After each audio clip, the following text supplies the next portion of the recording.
নমস্কার, আমি সুমনা। আমার নতুন একটি ভিডিওতে তোমাদের সবাইকে স্বাগত জানাই। কেমন আছো তোমরা সবাই? আশা করি তোমরা সবাই খুব ভালো আছো। আজকে আমাদের গল্প আবারও আমার রান্নাঘর থেকে। কয়েকটা মাছ ভাজছি। একটা আছে শিঙি মাছ, আর বাকি যে সমস্ত ছোট ছোট মাছগুলো দেখছো সেই সমস্ত মাছ কিন্তু ট্যাংরা মাছ। শিঙি মাছ তো এই কয়েকদিন ধরে প্রায়শই আমাদের বাড়িতে হয়। তোমরা দেখো যে শিঙি মাছ তোমাদের এই দাদাভাই নিয়ে আসে, তো কিন্তু এই ট্যাংরা মাছটা আর কি সেভাবে হয় না। বেশ অনেক দিন পরই ট্যাংরা মাছটা পাওয়া গেছে, তোমাদের দাদাভাই নিয়ে এসেছে। তো যে কটা ট্যাংরা মাছ ছিল সেই সমস্ত ট্যাংরা মাছই দেওয়া হয়েছে। দেখতে পাচ্ছ খুব একটা বড় সড়ো মাছগুলো নয়, একদমই ছোট্ট ছোট্ট। তবে ভেবেছিলাম দুটো রাখবো পরের দিনে, অশ্মির জন্য। তারপর তোমার দাদাভাই বললো যে না, দুটো ও ভাজা খাবে, যেহেতু এই মাছগুলো এখন পাওয়াই যায় না। তো পাওয়া গেছে, তো সেই জন্য ওর জন্য ওই কটা মাত্র রয়েছে ছোট ছোট, তো সেগুলো সেই জন্য ভেজেই দিলাম, যে বাবা মেয়ের হয়ে যাবে। তারপর ওই যে ওই মাছ ভাজার তেলটাই ছিল, মাছ ভাজার তেলেতে আবার একটুখানি 5 ফোড়ন দিলাম, আর তারপরে একটুখানি কুচনো পেঁয়াজ দিয়ে একটু ভালো করে ভাজা ভাজা করে নেব। আগের দিনের ভিডিওটা যদি তোমরা দেখে থাকো তাহলে তো তোমরা জানবেই যে একটা ভেজ ডাল বানাবো সমস্ত সবজি দিয়ে। বাড়িতে যে ধরনের সবজিগুলো আছে সব সবজি দিইনি, ওই 3-4টা মতো সবজি দিয়েছিলাম। তো সেই সবজিগুলো দিয়েই ভেজ ডালটা বানাবো। সেটা অলরেডি আমি সিদ্ধ করতে বসিয়ে দিয়েছিলাম, আর সেটা সিদ্ধ অলরেডি হয়েও গেছে আর ঠান্ডাও হয়ে গেছে। তো এবার পেঁয়াজটা ভেজে নেবার পর প্রথমেতে দিয়ে দিয়েছিলাম আদা আর রসুন বাটা, আর এই মিক্সির যে জারটা হয়, জারটা না কন্টেনারটা, ছোটো কৌটোটা, তো সেটা ধুয়ে একটুখানি জলও দিয়ে দিয়েছিলাম। এরপর একে একে এই সমস্ত মশলা, ধনে জিরে গুঁড়ো, আসলে তোমাদেরকে বলেছিলাম আগের দিনে যে ধনে জিরে গুঁড়োটা আমাদের বাড়িতে এখন বাড়ন্ত হয়ে গিয়েছিলো, কিন্তু আগের দিন সন্ধ্যেবেলা তোমাদের দাদাভাই ধনে জিরে সমস্ত যেমনভাবে ড্রাই রোস্ট আমি করি, তো সেটা আমাকে আর করতে দেয়নি, ও নিজেই করে দিয়েছিল। তো সেই ড্রাই রোস্ট আর কি এখন আবার সব কিছু হয়ে গেছে। পুরো যে কন্টেনারটা রাখি সেটা এখন একদম পুরো 1 মাসের জন্য পুরো রেডি।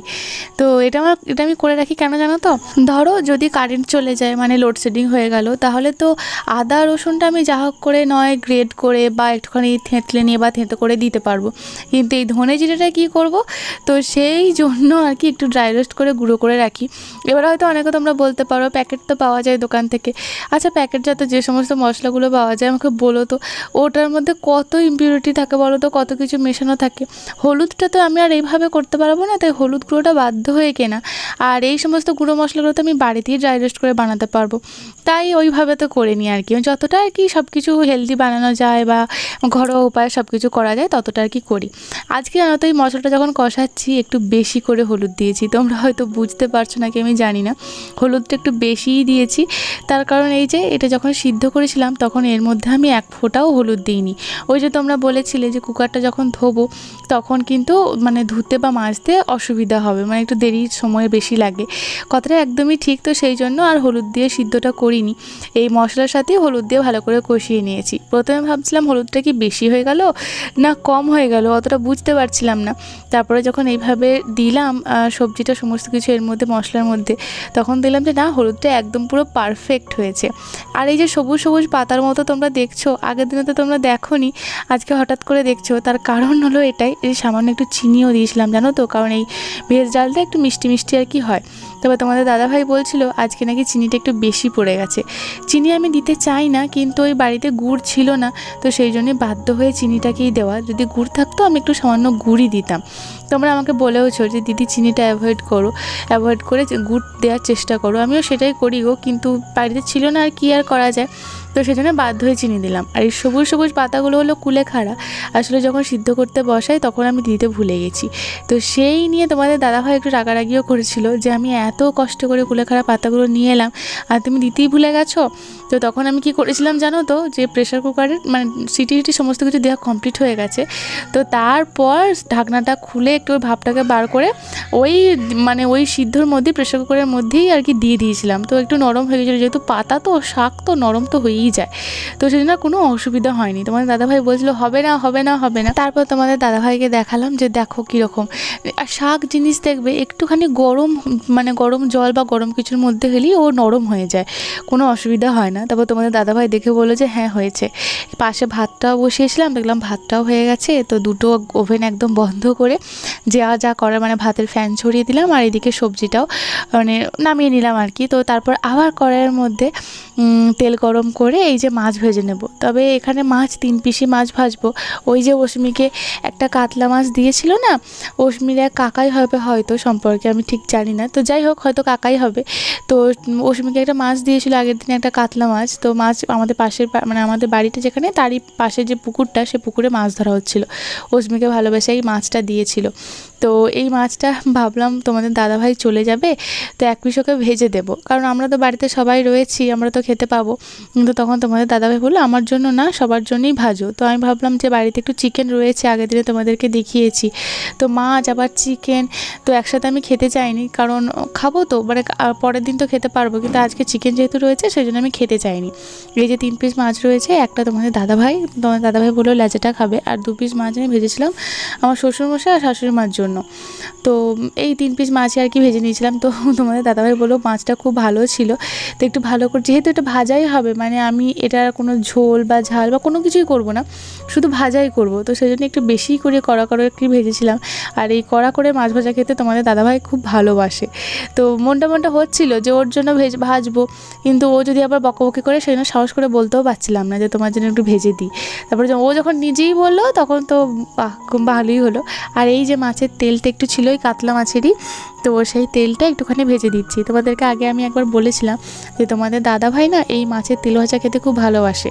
আমার বাবার বাড়িতে যখন যায় তখন আমার কাকিমা, মা ও অস্মির বাবার জন্য স্পেশাল করে এই মাছের তেল ভাজাটা বানিয়ে দেয়। ওই পেঁয়াজ কুচি, লঙ্কা কুচি, অনেক কিছু দিয়ে আর কি, অনেক কিছু দিয়ে আর এই মাছের তেলটা দিয়ে ভালো করে খুব সুন্দর একটা ভাজার মতো করে বানিয়ে দেয়। তো আমিও সেটা ভাবছিলাম আজকে বানাবো, তোমার দাদাভাইকে বললাম, কিন্তু তোমার দাদাভাই বললো না অত করার দরকার নেই, আমার এটাই যথেষ্ট। আর এত ফুটছিল, এত চিৎকাচ্ছিল, মানে কী বলবো, আমি তো যত পারছিলাম দূরে সরে যাচ্ছিলাম। এই যে দেখো মাছের তেল ভাজা হয়ে গেল, ওই একটুখানি যতটুকু খুন্তিতে আর কি তেল ওঠে একটুখানি তেলটাও দিয়েছিলাম। তোমার মধ্যে একজন আমাকে বলেছিল আগের দিনের ভিডিওতে যে দাদাভাই এতটা রোগা হলো কী করে। তোমাদের দাদাভাই যা রেস্ট্রিকশনে থাকে, বাবা রে বাবা, যে মানুষটা এত খেতে ভালোবাসতো বা মানে খাবার দাবার বিষয়ে এতটা মানে কি বলবো খুঁতখুঁতেও বটে একটা, মানে কি বলবো, মানে এত খেতে ভালোবাসে সব জিনিস, মানে যা পায় তাই, মানে ওর বাজ বিচার বলে সেরকম কিছু নেই। কিন্তু সেই মানুষটা এত খাওয়া দাওয়া নিয়ে ধরা কাটা, এত রেস্ট্রিকশন, ও এতটা রেস্ট্রিকশনে থাকে আর এত পরিমাণে এক্সারসাইজ করে, সকাল বিকাল দৌড় ঝাঁপ, বাপ রে, মানে ওটা আমার পক্ষে সম্ভব নয়, মানে আমি হলে করতে পারতাম না, এতটা রেস্ট্রিকশনে থাকে। তো তোমাদের দাদাভাইকে একদিন বলে দেখবো, সে যদি তোমাদের সাথে শেয়ার করে নিজের মুখে, কারণ আমি তো অতটা ভালোভাবে তোমাদের সাথে বলতে পারবো না, সে ভালো বুঝবে, কারণ ওকে আমি সপ্তাহে 2 দিন দেখতে পাই, আর 5টা দিন তো থাকে কলকাতায়। তো কলকাতাতেও অনেক রেস্ট্রিকশনের মধ্যে থাকে, অনেক দৌড়ঝাঁপ এক্সারসাইজ সব কিছুই করে, সেটা মানে আমার থেকে ওই বেটার বলতে পারবে। তো আমি জিজ্ঞাসা করে দেখবো, যদি সে তোমাদের সামনে বলতে রাজি হয় তাহলে বলবে, আর না হলে আমাকে যদি বলো যে যতটুকু আমি দেখেছি বা যতটুকু আমি জানি সেটা যদি তোমাদেরকে বলতে, তো সেটা আমি বলবো। এই যে শুশুনির শাকগুলো, ওই মাছের তেলটা ভেজে নেবার পর ওই তেলটার মধ্যে একটু রসুন ফোড়ন দিয়ে শুশুনির শাক ভাজবো। শুশুনির শাকগুলো তোমাদেরকে আমি আগের ভিডিওতে দেখিয়েছিলাম, 1 বস্তা হবে মনে হয়। যাই হোক, এত শুশুনির শাক নিয়ে এসেছে, তার 3 ভাগের 2 ভাগ আজকে হবে, কারণ তোমাদের দাদাভাই কালকে চলে যাবে। সেই 2 ভাগের 1 ভাগ মানে রেখে দিয়েছি, আর 2 ভাগ আজকে করছি। এই যে শাকটা এখন প্রথমে কড়াইয়ে দিলাম, পুরো কড়াই চুড়ে ভর্তি। এটা যখন একটু নরম হয়ে গেছিলো তারপরে আবার আমি বাকি শাকটা দিয়ে দিয়েছিলাম।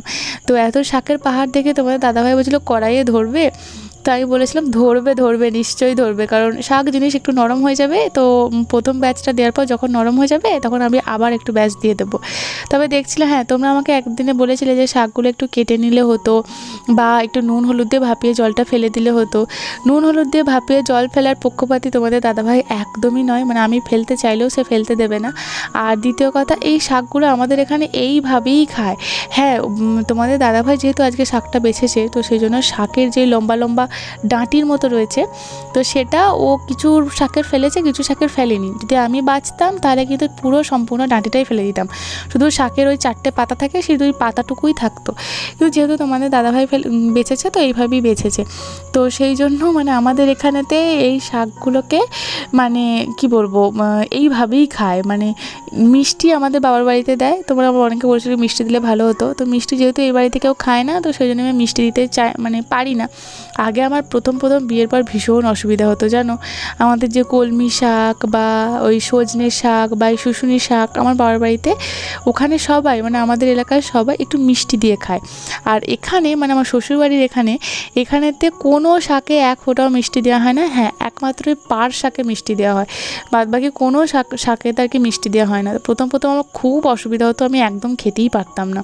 আসলে ওই 23 বছর 25 বছরের একটা অভ্যাস, সেটা হঠাৎ করে একটা খাবার চেঞ্জ হচ্ছে, স্বাদ চেঞ্জ হচ্ছে, তো সেটা তো একটু অকওয়ার্ড তো লাগবেই। তো আমি কি করতাম, আমি যখন রান্না করতাম সবারটা তুলে নেবার পর আমার যতটুকু শাক থাকতো তাতে আমি একটু চিনি নাহলে একটু গুড় মিশিয়ে নিতাম। কিন্তু এখন এই এত বছর সংসার হয়ে গেল, ধরো প্রায় 6 বছর সংসার হলো, এই 6 বছর করে আর খাওয়াতে আমিও নিজে খেতে আর ইচ্ছে যায় না নিজেরটাতে একটুখানি মিষ্টি দিই। তো ওই খেতে আমার এখন অভ্যাস হয়ে গেছে। এখন আবার এমন হয়েছে যে আবার মিষ্টি মানে এই সমস্ত শাকে যদি কেউ মিষ্টি দেয়, সেই মিষ্টি দেওয়ার শাক খেতে আবার আমার একটু অসুবিধা হয়, মানে কীরকম লাগে। আমার মনে হয় মিষ্টি ছাড়াটাই ভালো, মানে বোঝো কাণ্ড। এক অভ্যাস ছিল, এক অভ্যাস হয়েছে, এখন আবার আগের অভ্যাসটা কীরকম লাগে। তো এখন অভ্যস্ত হয়ে গেছি, মানুষ অভ্যাসের দাস, আমিও সেই অভ্যাসের দাসত্ব স্বীকার করেছি। তো আমারও এখনও কোনো কিছু সমস্যা হয় না। পাশেতে কড়াইয়ে দেখো তোমাদের দাদাভাই কিন্তু ওখানেতে আলু উচ্ছেটা ভেজে নিচ্ছিল। আসলে আজকে রান্না করতে সব কিছু করতে প্রচুর দেরি হয়ে গেছে, অস্মিকে স্নান করানো খাওয়ানো সব কিছুই তো আছে। তো আমি তোমাদের দাদাভাইকে বলেছিলাম শাকটা আমি করে নিচ্ছি, কারণ তোমাদের দাদাভাই বললো শাকটা সে ম্যানেজ করতে পারবে না, কারণ এতটা পরিমাণ রয়েছে। তো সেই জন্য শাকটা আমি ম্যানেজ করে নিচ্ছি, তুমি আলু উচ্ছেটা ভেজে দিও। তো সেই জন্য তোমাদের দাদাভাই আলু উচ্ছেটা ভেজে নিচ্ছিল আর আমি এদিকে এই শাকটা করছিলাম। এই যতটুকু পেরেছি নরম করার চেষ্টা করেছি। তো এরপরে একটা ঢাকা দিয়ে রেখে দেবো, কারণ ঢাকা চাপা দিয়ে আর কি বাকি রান্নাটা হবে। এই যে দেখো তোমাদের দাদাভাই আলু উচ্ছেটা ভাজছে। এরপরে আমি গেছিলাম অস্মিকে স্নান করাতে, আবার ওকে খাওয়াতেও তো হবে।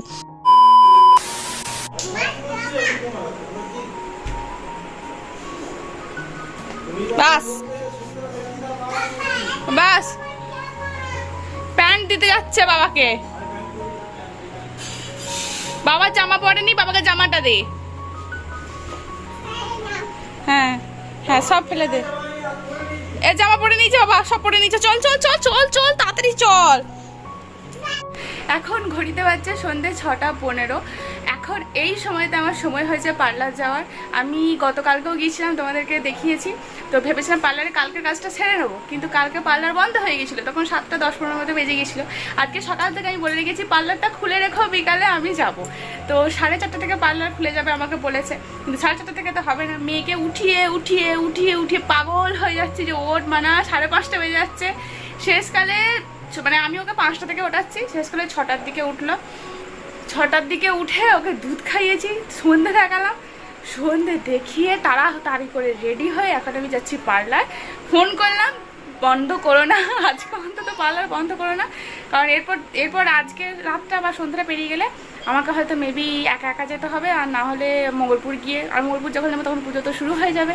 তো আজকে আমার কাছে লাস্ট অপশন, আজকে আমাকে পার্লার যেতেই হবে। তো সেই জন্য যাচ্ছি, একটুখানি ভেবেছি নর্মাল একটু হেয়ার কাট করবো আর একটু আইব্রো করবো। চলো যাই। চোখে চশমা পরে, পায়ে জুতো পরে, ড্রেস পরে গট করে এখন হেঁটে বেড়াচ্ছে পুরো ঘর। কি মজা, কি খুশি। আমরা যখন কোথাও বাইরে যাই আমাদের যত না বেশি খুশি হয়, আমার মনে হয় সব থেকে বেশি খুশি আমার মেয়েটা হয়। তো চলো, চোখে চশমা পরে, আসলে না অস্মির জন্য না একটা মানে ওই কী বলবো হোয়াইট ফ্রেম না, মানে কী বলবো যেগুলো রাত্রে পরে যে ক্লিয়ার যে গ্লাস যে চশমাগুলো হয়, তো সেই রকম একটা নিতে হবে। অস্মির এই রকম চশমা প্রায় 4-5খানা আছে, কিন্তু সবই এরকম আর রৌদ্রে পড়ার জন্য, মানে এই রাত্রেবেলা সন্ধ্যেবেলায় পড়ার জন্য একটা চশমা নেই ওর, একটা এরকম একটা চশমা নিতে হবে। এই যে বলতে চলে এসেছি আমরা পার্লার। এখান থেকে মোস্টলি আমি মানে বেশিরভাগ সময়তেই এখানেতেই করি, আর এটা আমার খুব ভালো লাগে। এখানে যে দিদি আর কি থাকেন, তো ওনার ব্যবহার যথেষ্ট ভালো, আর আমি যখনই যা করি এখান থেকেই করি। তারপর পার্লারে গিয়ে মানে আইব্রো করে, হেয়ার কাট করে, সেটা তোমাদেরকে আমি দেখাবো একটু পরে করে, তারপরে যখন সব কিছু কমপ্লিট হয়ে যায়, এই যে আমরা এখন এসেছি ফুচকা খেতে। সবার আগে অস্মিকে হাতে একটা ফুচকা আর হাতে একটা বাটি দিয়ে দিয়েছে। মানে বিশ্বাস করো, মানে আমি যত না ফুচকা খেতে ভালোবাসি, আমার তো প্রিয় মানে খাবার তো ফুচকা, সবাই জানো তোমরা, কিন্তু তার থেকে বেশি প্রিয় হয়ে উঠছে মানে অস্মির। তবে অস্মিকে আমি কোনো কিছু মানে ওই আলু পুর বা ধরো একটু সস বা চাটনি কোনো কিছুই দিই না, ও শুধুমাত্র এই পাপড়িটাকে এভাবে দাঁড়িয়ে খায়। এই যে মিনিটের মধ্যে একটা দুটো করে উড়ে যায়, আবার ওকে ওর হাতে দেয়। আসলে আগে মানে আমি ফুচকা খেতে আসতাম, অস্মি খেত, আমাকে আমাকে দাঁড়িয়ে দেখতো। তারপরে যখন একটা দুটো পাপড়ি ওর হাতে দেওয়া শুরু করি, এখন আমার সঙ্গী আমার মেয়ে উঠেছে। তবে এই যে দাদা আর কি ফুচকা দিচ্ছেন, তো এনাকে আবার অস্মির জন্য যখন আমি টাকা দিতে যাই যে হ্যাঁ বাচ্চাটার জন্য টাকা ধরে নিন, যে ও 4টে খাক 5টা খাক কি দুটোই খাক সেই টাকাটা ধরে নিন, উনি কিছুতেই টাকা নিতে চান না। কিন্তু যতবারই উনি টাকা নিতে নাই বা চান না, কিন্তু আমাদের দায়িত্ব আমাদের কর্তব্য ওনাকে টাকা দেওয়া, তো জোর করেই একরকম টাকা দেওয়া হয়। উনি কোনোবারই নিতে চান না, কিন্তু প্রত্যেকবারই ওনাকে আমরা টাকা দিয়ে আসি। তো এই যে খুশি। আর হ্যাঁ, ওনার টাকা না নিতে যাওয়ার আরেকটা কারণ উনি যেটা বলেন সেটা হচ্ছে, এখন টাকা নেব না তো ও তো আমার কাছে এখন ধরা বাঁধা খদ্দের হয়ে গেল, যখন বড় হবে তখন তো আমার কাছে ফুচকা খাবেই, তখন আমি টাকা নেব, সব সুদে আসলে নেব, মানে ওনার এই সমস্ত কথা। তো সেটাও খুব হাসি পায়। তো ওকে যখন বলা হচ্ছে তুমি আর নেবে, তখন হ্যাঁ বলে আরও নেব। ওই যে দূরে মায়ের মন্দির, তো আজকেও হচ্ছিল সন্ধ্যারতি। তবে আজকে আর আমরা ওখানেতে যাইনি, কারণ বেশ অনেকটাই পার্লারে দেরি হয়ে গেছিলো, বাড়ি ফিরতে হবে, অস্মিকে আবার খাওয়াতে হবে, ঘুম পাড়াতে হবে, তো অনেকটাই লেটও হয়ে যাবে। তো সেই জন্যই আর কি। আর এই যে ছোট্ট একটা টাবের মতো এখানে তো রয়েছে, তো এখান থেকে ছোটো একটা কল লাগানো রয়েছে। অস্মি মানে কি বলবো, এখান থেকে হাত না ধুয়েও যাবেই না, তুমি ওকে এখান থেকে যত তোলারই চেষ্টা করো। ওর এটা আর কি খুব মজার জিনিস, এখানে ফুচকা খাবে আর ওখানেতে গিয়ে হাত ধোবে। তারপরে যখন আমরা বাড়ি ফিরি, এখানে একটা ছোট্ট দোকান আছে, তো সেখান থেকে আবার অস্মির বাবা একটুখানি চিনি নিল, কারণ সকালবেলায় চিনি নিয়ে এসেছিলো, সেটা অল্প করে নিয়ে এসেছিলো, তো এখন আবার কেজিখানেক মতো চিনি নিল। আর এখানে আমি এখন দাঁড়িয়ে আছি, গরমেতে ঘেমে নিয়ে একসার কাণ্ড। এই আইব্রো করলে জানো তো মুখটা কতটা চেঞ্জ হয়ে যায়। ওদিকে আমার মেয়ে কি বলছে জানো, আমার মেয়ের কথা একবার আগে শোনো। কি খাবো? না, আমার একটা চকলেট খাবো না। মাই মাত্র ফুচকা খেলো না? মাই মাত্র ফুচকা খেলো তো? তুমিও ফুচকা খেলে তো? চলে এসো, চলে এসো, চলে এসো, এসো এসো এসো এসো, টাটা। বাড়ি চলে এসেছি। এই যে আমার হেয়ার কাট, সামনেটা করেছি লেয়ার, যেমন করি আমি যখনই হেয়ার কাট করি, আমার ওই একটাই হেয়ার কাট, সেটা হচ্ছে এই যে লেয়ার করেছি। সামনেটা একটু ছোট দেখেই করেছি, এই যে একটু ছোট দেখি মতো রেখেছি।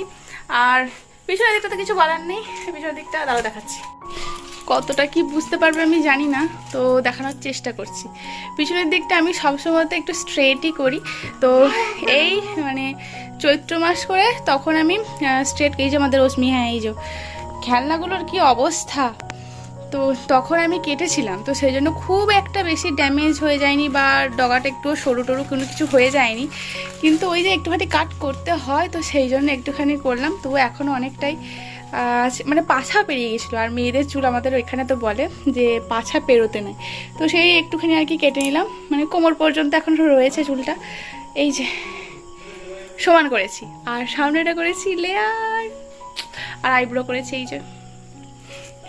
প্রচণ্ড গরম, প্রচণ্ড গরম, এই কয়েকদিন ধরে এতটাই গরম হয়েছে, পুরো ঘেমে নিয়ে আমি একাকার হয়ে যাচ্ছি। আমার সবথেকে ভালো লাগে মাঝে সিথি করে, লেয়ারটা ভালো লাগে না আমার, লেয়ারটা করতে ভালো লাগে এই যে এইভাবে, মানে সাইডেতে এরকম সিথি করে দেবো, আর এরকম মতো করে একটুখানি মানে পাজল টাইপের হয়ে যায়, এই যে বেশ থাক থাক থাক থাক করে, মানে সাইডটা আসে, ক্যামেরাতে অতটা বোঝা যাচ্ছে না কিন্তু আসে, সেটা আমার বেশি পছন্দ হয়। এই যে দেখো ফ্রন্ট ক্যামেরা হয়তো তোমরা একটু মানে ভালোভাবে বুঝতে পারবে, এই যে পাশে সিথি করে এইভাবে বেশ থাক থাক থাক থাক করে আসে, এই লুকটাও বেশ একটু অন্যরকম হয়, আর এটা আমার বেশি পছন্দের।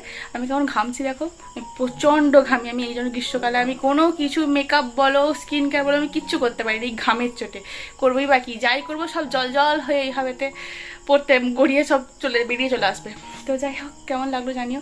তোমরা আমাকে অনেকে বলেছো যে দিদি তারা একটু ফ্যানটা চালিয়ে গরম করছে, তোমরা আমাকে অনেকেই বলেছিলে, ফ্যানটা চালালাম, যে দিদি তোমার লুকটা একটু চেঞ্জ করো, একটু হেয়ার কাট কিছু করো, কানেরগুলো খুলে রেখেছি বাই দ্য ওয়ে, তার কারণ হচ্ছে কানটা প্রচণ্ড ব্যথা হচ্ছিলো, তো সেই জন্য সোনার কানেরগুলো খুলে রেখেছি, পরবো আবার 1-2 দিন পর পরবো, তো লুকটা একটু চেঞ্জ করো। তো দেখো সত্যি কথা বলতে আমি আমার চুল আমার খুব প্রিয়, তা তো 3 ভাগের মনে হয় 2 ভাগ উঠে গেছে আর 1 ভাগ আছে, আর আমার থোকা থোকা করে চুল ওঠে, থোকা থোকা করে। অস্মি হওয়ার পর থেকে প্রথমে আমার চুল ছিল ভালো এইচএস পর্যন্ত, তারপর থেকে যখন আমি কলেজ যাওয়া শুরু করলাম এত এত করে চুল উঠতে আরম্ভ করলো, তারপরই কারণ ওই যে বাইরের পলিউশনের সাথে আর কি সব কিছু চুল টুল গেল, তো তখন আমি ম্যাক্সিমাম সময় খোপা করেই যেতাম চুলটাকে বাঁচানোর জন্য। হ্যাঁ, আর তারপরে শুরু হলো চুলটা ওঠা শুরু হলো অশ্মি হওয়ার পর থেকে।